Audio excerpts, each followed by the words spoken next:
ভারত কর্তৃক পুরস্কৃত ত্রিপুরা শান্তিনিকেতন মেডিকেল কলেজের এক অনুষ্ঠান হয় শনিবার।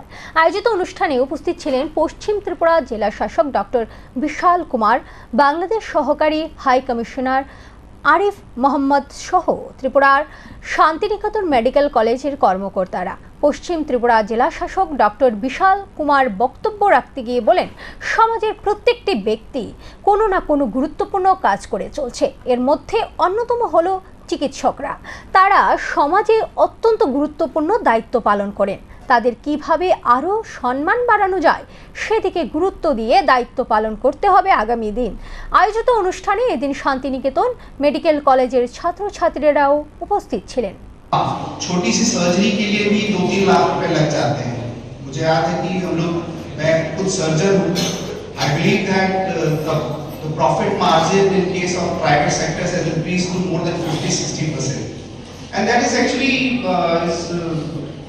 giving the respect, जो भरोसा है हमारा वो धीरे-धीरे कम हो रहा है। एक डॉक्टर साहब तो एक सिजेरियन 25,000 में कर देते हैं, यही सिजेरियन एक डॉक्टर साहब 2.5 लाख में कर रहे हैं।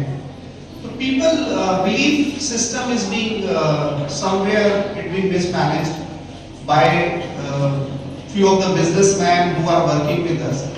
So इसका भी आप लोगों को सोचना है फ्यूचर पे, इसको किस तरीके से दोबारा उस टाइम को हम लोग वापस लेके आए, दोबारा से वो जो एक रिस्पेक्ट थी, एक सोसाइटी में हमारी स्टेटस थी, उसको दोबारा लेके आए।